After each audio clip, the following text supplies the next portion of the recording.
കോൺഗ്രസ് എന്നാൽ കൂടോത്രം, കൂടോത്രം എന്നാൽ കോൺഗ്രസ് എന്നുള്ള നിലയിലേക്ക് മാറിയിരിക്കുകയാണ്. ഈ ഘട്ടത്തിൽ ഷാഫി പറമ്പിലിനെ ഈ നിലയിലേക്ക് മത്സരിപ്പിക്കാനും മത്സരിപ്പിച്ചതിന് ശേഷം ജയിക്കുകയും ചെയ്യുന്ന സാഹചര്യമുണ്ട്. ഇതെല്ലാം UDF-നകത്ത് നാടുകടത്തലായിട്ടാണോ ചിത്രീകരിച്ചിട്ടുള്ളതെന്ന് വ്യക്തമാക്കാൻ അങ്ങ് തയ്യാറാകണമെന്നുള്ളതാണ് ഈ അവസരത്തിൽ സൂചിപ്പിക്കാനുള്ളത്. മാവേലിക്കര MLA MS അരുൺകുമാറിന്റെ വാക്കുകളാണ് പ്രേക്ഷകർ കേട്ടത്.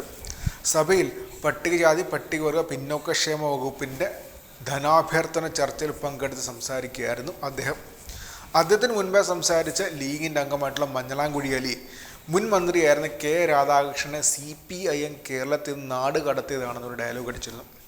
അതിനുള്ള മറുപടി പിന്നെ സംസാരിച്ച എല്ലാ ഇടതുപക്ഷ MLA-മാരും പറഞ്ഞിരുന്നു. അതിനുള്ള മറുപടി ഇവിടെ MS അരുൺകുമാർ കൊടുക്കുന്നുണ്ട്. അദ്ദേഹം തിരിച്ചു ചോദിക്കുകയാണ് ഷാഫി പറമ്പിലിനെ നാട് കടത്തിയതാണോ എന്ന്. മാത്രമല്ല, കഴിഞ്ഞ കുറച്ച് ദിവസങ്ങളായിട്ട് കേരളം ചർച്ച ചെയ്യേണ്ട ഒരു പ്രധാനപ്പെട്ട വിഷയം UDF-ൽ നടക്കുന്നുണ്ട്. അത് KPCC അധ്യക്ഷൻ്റെ വീട്ടിലെ കൂടോത്രമാണ്. ചർച്ച ചെയ്യേണ്ടതാണ്. പക്ഷേ മാധ്യമങ്ങളാരും വ്യക്തമായ ഒരു പരിഗണന അതിന് കൊടുക്കുന്നില്ല. കേരള പ്രദേശ് കോൺഗ്രസ് കമ്മിറ്റിയെ കൂടോത്ര പ്രചാരണ കോൺഗ്രസ് കമ്മിറ്റി ആക്കണമെന്ന് വ്യക്തമായിട്ട് ഇടതുപക്ഷ MLA പറഞ്ഞിട്ടുണ്ട്. ഇതെല്ലാം കൂടെ ചേർത്താണ് MS അരുൺകുമാർ ഇന്ന് സഭയിൽ സംസാരിച്ചത്. നമുക്ക് ആ വാക്കുകൾ നമുക്കൊന്ന് കേൾക്കാം. പുതുതായി വകുപ്പിൻ്റെ ചുമതലയേറ്റ റെയിൽവേ മിനിസ്റ്ററെ അഭിനന്ദിക്കുകയും അതോടൊപ്പം തന്നെ എനിക്ക് മുമ്പായി നിയമസഭാംഗം മഞ്ഞളാംകുഴിയിലവർ പട്ടികജാതി പട്ടികവർഗ വികസന വകുപ്പിനെയും ന്യൂനപക്ഷ വകുപ്പിനെയും ദേവസ്വം വകുപ്പിനെയും ഒക്കെ കാര്യക്ഷമമായി നയിക്കുകയും പ്രവർത്തിക്കുകയും ജനങ്ങളുടെ ആകെ സ്നേഹം ഏറ്റുവാങ്ങുകയും ചെയ്ത മിനിസ്റ്റർ മത്സരിച്ചു, ജയിച്ചു. അദ്ദേഹത്തിനെതിരായി നടത്തിയ പരാമർശം പിൻവലിക്കണമെന്നും അത്തരം പരാമർശത്തിനോട് ശക്തമായ പ്രതിഷേധവും രേഖപ്പെടുത്തുകയാണ്. അങ്ങയുടെ നേതാവിനെ തന്നെ, കുഞ്ഞാലിക്കുട്ടി സാഹിബിനെ തന്നെ നേരത്തെ ഇത്തരം തീരുമാനങ്ങൾ നിങ്ങളുടെ പാർട്ടി എടുത്തതും പാർലമെൻറ്റിലേക്ക് അയച്ചതുമാണ്. ഈ ഘട്ടത്തിൽ ഷാഫി പറമ്പിലിനെ ഈ നിലയിലേക്ക് മത്സരിപ്പിക്കാനും മത്സരിപ്പിച്ചതിന് ശേഷം ജയിക്കുകയും ചെയ്യുന്ന സാഹചര്യമുണ്ട്. ഇതെല്ലാം UDF-നകത്ത് നാടുകടത്തലായിട്ടാണോ ചിത്രീകരിച്ചിട്ടുള്ളതെന്ന് വ്യക്തമാക്കാൻ അങ്ങ് തയ്യാറാകണമെന്നുള്ളതാണ് ഈ അവസരത്തിൽ സൂചിപ്പിക്കാനുള്ളത്. സർ, നമ്മുടെ സമൂഹം എന്ന് പറയുന്നത് വിശ്വാസികളും അവിശ്വാസികളും പരസ്പര ബഹുമാനത്തോടെ സമാധാനത്തോടെ കഴിയുന്ന ഒരു ബഹുസ്വര സമൂഹമാണ്. വിശ്വാസത്തെയും ആചാരങ്ങളെയും ഒക്കെ സ്വാഗതം ചെയ്യുകയും അതിനാവശ്യമായ സംരക്ഷണവും ഉറപ്പുവരുത്തേണ്ടതാണ്. കാരണം സമൂഹത്തിൻ്റെ ഭൂരിഭാഗം വരുന്നവരും വിശ്വാസികളായി നമുക്ക് കാണാൻ കഴിയും. എന്നാൽ അന്ധവിശ്വാസങ്ങളെയും അനാചാരങ്ങളെയും നാം എതിർക്കേണ്ടതുമാണ്. ഈ ആധുനിക സമൂഹത്തിൽ നരബലിയും മൃഗബലിയും കൂടോത്രവും മറ്റും അപമാനകരമാണ് എന്ന് സൂചിപ്പിക്കാനാണ് ഇക്കാര്യം ഉദ്ദേശിച്ചത്. അന്ധവിശ്വാസത്തിൽ അഭിരമിക്കുന്നവരെ പൊതുസമൂഹം പുച്ഛിച്ചു തള്ളുമെന്നുള്ളതിൽ യാതൊരു സംശയമില്ല. നിർഭാഗ്യവശാൽ പൊതുപ്രവർത്തകർക്കിടയിൽ ഇന്ന് ചർച്ചയായിട്ടുള്ള കൂടോത്ര വിവാദം പ്രബുദ്ധ കേരളത്തിന് തന്നെ നാണക്കേടാണ് എന്ന് ഈ അവസരത്തിൽ സൂചിപ്പിക്കുകയാണ്. കോൺഗ്രസ് എന്നാൽ കൂടോത്രം, കൂടോത്രം എന്നാൽ കോൺഗ്രസ് എന്നുള്ള നിലയിലേക്ക് മാറിയിരിക്കുകയാണ്. ശാസ്ത്രം ഇത്രയേറെ വളരുന്നൊരു ഘട്ടത്തിൽ വളർച്ചയില്ലാത്തവരായി കോൺഗ്രസ് മാറുന്നു എന്നുള്ളതും പ്രത്യേകമായി സൂചിപ്പിക്കാൻ ആഗ്രഹിക്കുന്നു. സർ, വിപ്ലവകരമായ പല തീരുമാനങ്ങളും നടപ്പിലാക്കാൻ കഴിഞ്ഞ ഗവൺമെൻറ്റാണ് കേരളത്തിലെ ഇടതുപക്ഷ ജനാധിപത്യ മുന്നണിയുടെ സർക്കാർ, പിണറായി വിജയൻ നേതൃത്വം കൊടുക്കുന്ന സർക്കാർ. പട്ടികജാതി പട്ടികവർഗ പിന്നോക്ക വിഭാഗങ്ങൾക്ക് ഒരു സമയത്ത് അമ്പലത്തിൽ കയറാനോ അമ്പലത്തിൻ്റെ ഭാഗങ്ങളിലൂടെ വഴികളിലൂടെ നടക്കാനോ കഴിയാത്തൊരു സാഹചര്യത്തെക്കുറിച്ച് ഞാനും നിങ്ങളുമെല്ലാം നന്നായി ചർച്ച ചെയ്തിട്ടുണ്ട്, നന്നായി പ്രസംഗിച്ചിട്ടുണ്ട്. എന്നാൽ ഈ കാലഘട്ടത്തിൽ ശ്രീകോവിലിൻ്റെ അകത്തേക്ക് അവരെ പ്രവേശിപ്പിക്കുന്നതിന്, ശാന്തി നടത്തുന്നതിന്, നിയമനം നടത്തുന്നതിന് സാഹചര്യം രൂപപ്പെടുത്തിയ ഇച്ഛാശക്തിയുള്ള ഗവൺമെൻറ്റാണ് സഖാവ് പിണറായി വിജയൻ്റേതെന്ന് ഈ അവസരത്തിൽ എടുത്തു പറയാൻ ആഗ്രഹിക്കുകയാണ്.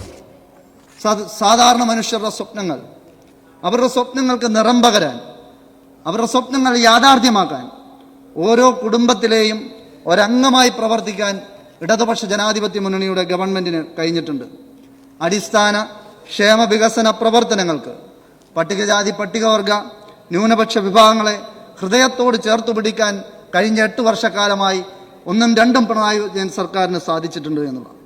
സാമ്പത്തികമായ വലിയ പ്രതിസന്ധികൾ നമ്മുടെ നാടിനകത്ത് ഉണ്ടാകുന്നതിനാവശ്യമായ ക്രമീകരണം കേന്ദ്ര ഗവൺമെന്റ് ഏർപ്പെടുത്തി. കേരളത്തിന് മേൽ സാമ്പത്തികമായ ബാധ്യത അടിച്ചേൽപ്പിക്കുന്ന നിലയിൽ പണം നൽകാത്ത സാഹചര്യങ്ങളൊക്കെ രൂപപ്പെടുന്നു. അതിനെയെല്ലാം അതിജീവിക്കാൻ നമ്മുടെ ഗവൺമെന്റിന് കഴിഞ്ഞിട്ടുണ്ട്.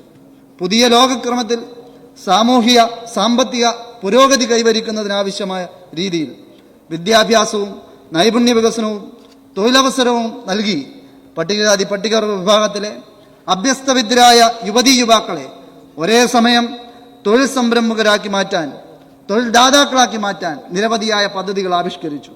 കേരള എംപവർമെന്റ് സൊസൈറ്റി ആരംഭിച്ചു, നടപ്പിലാക്കി.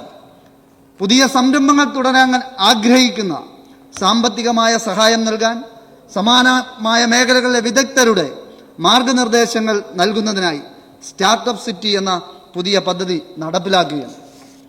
അഭ്യസ്തവിദ്യരായ യുവാക്കളെ സർക്കാർ സംവിധാനത്തിൽ തൊഴിൽ പരിശീലനത്തിനും പ്രവൃത്തി പരിചയത്തിനുമായി ഓണറേറിയം നൽകി വിവിധ വകുപ്പുകളിൽ നിയമിക്കുന്ന സാഹചര്യമുണ്ടായി. 2 വർഷ കാലയളവിൽ അവരുടെ പ്രവർത്തനം, അവരുടെ പരിചയം പുതുക്കുന്നതിനാവശ്യമായ ട്രെയിനിങ് ഫോർ കരിയർ എക്സലൻസ് പദ്ധതി നടപ്പിലാക്കി. ഈ വഴി നിരവധിയായ യുവതീ യുവാക്കൾക്ക് ജീവിത നിലവാരം മെച്ചപ്പെടുത്താൻ കഴിയുന്ന സാഹചര്യമാണ് രൂപപ്പെട്ടത്. 250 പട്ടികവർഗ വിദ്യാർത്ഥികൾ, 400 പട്ടികജാതി വിദ്യാർത്ഥികൾ വിവിധ ആശുപത്രികൾ സേവനമനുഷ്ഠിക്കാൻ കഴിയുന്ന സാഹചര്യം രൂപപ്പെടുത്തി. 500 പേർ അക്രഡിറ്റഡ് എഞ്ചിനീയർമാരായി സേവനം നടത്തുന്ന സാഹചര്യമുണ്ട്. MSW യോഗ്യതയുള്ള 114 പേർ സോഷ്യൽ വർക്കറായി ഈ കാലഘട്ടത്തിൽ ജോലി ചെയ്യുന്നു. 380 പേർ മാനേജ്മെന്റ് ട്രെയിനികളായി പട്ടികജാതി പട്ടികവർഗ തദ്ദേശ സ്ഥാപന ഓഫീസുകളിൽ നിയമിക്കുന്ന സാഹചര്യമുണ്ടായി. 2398 പ്രൊമോട്ടർമാർ, SC പ്രൊമോട്ടർമാർ നമ്മുടെ നാടിനകത്തുണ്ടാകും. ജ്വാല പദ്ധതി വഴി 114 പേർ ഗവൺമെന്റ് പ്ലീഡർ, സീനിയർ അഭിഭാഷകർ, സ്പെഷ്യൽ കോടതികൾ, ലീഗൽ സർവീസ് സൊസൈറ്റിയിൽ അവർക്ക് പരിശീലനം നൽകി അവരുടെ തൊഴിൽ വൈദഗ്ധ്യം നേടാൻ പ്രാപ്തരാക്കിയവരെ മാറ്റുകയാണ്. ജ്വാലയെ, ആ പദ്ധതിയെ സജീവമാക്കിയവർ മാറ്റുകയാണ്. IIT, IIM പോലെയുള്ള സ്ഥാപനങ്ങളിലേക്ക് മുൻകൂട്ടി ഫീസ് അടയ്ക്കാൻ ഫ്രീഷിപ്പ് കാർഡുകൾ ഏർപ്പെടുത്തി പ്രവേശനം ആരംഭിക്കുന്ന സാഹചര്യമുണ്ടായി. സിവിൽ സർവീസിലേക്ക് എത്തിക്കുന്നതിനായി നിരവധിയായ പട്ടികജാതി പട്ടികവർഗ വിദ്യാർത്ഥികൾക്ക് സ്കോളർഷിപ്പ് നൽകി പ്രത്യേക പരിശീലനം നൽകി വരികയാണ്. കഴിഞ്ഞ തവണ ഈ വകുപ്പുമായി ബന്ധപ്പെട്ടുള്ള ചർച്ചയിൽ പങ്കെടുക്കുമ്പോൾ ഞാൻ എൻ്റെ ജീവിതത്തെക്കുറിച്ച് ഇവിടെ പരാമർശിച്ചിരുന്നു.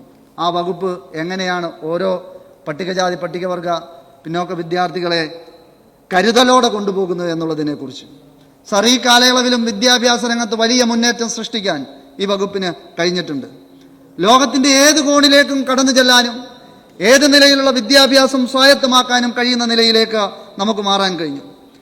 എല്ലാ നിലയിലുമുള്ള വിദ്യാഭ്യാസ പദ്ധതികൾ ആവിഷ്കരിച്ചു. ഇതിന്റെ ഭാഗമായി 25 ലക്ഷം രൂപ വരെ ധനസഹായം നൽകാനും 717 പട്ടികജാതി വിദ്യാർത്ഥികൾക്ക് വിദേശ സർവകലാശാലകളിൽ പഠിക്കാനും അവസരം ലഭ്യമാക്കുന്ന സാഹചര്യമുണ്ടായി. അവരുടെ സ്വപ്നങ്ങൾക്കാകെ ചിറകുവെക്കുകയാണ്. വിങ്സ് പദ്ധതി പ്രകാരം കൊമേഴ്ഷ്യൽ പൈലറ്റാകാൻ അതുവഴി പരിശീലനം നൽകി 150 പേർക്ക് എയർലൈൻ ജോലി ലഭ്യമാക്കി. നിരവധിയായ ഉന്നതിയിലേക്കുള്ള പ്രവർത്തനങ്ങൾ സംഘടിപ്പിക്കാൻ, ഏറ്റെടുക്കാൻ കേന്ദ്ര സർക്കാർ വല്ലാത്ത നിലയിലേക്ക് തകർക്കുമ്പോഴും നമുക്ക് സാധിക്കുന്നുണ്ട്.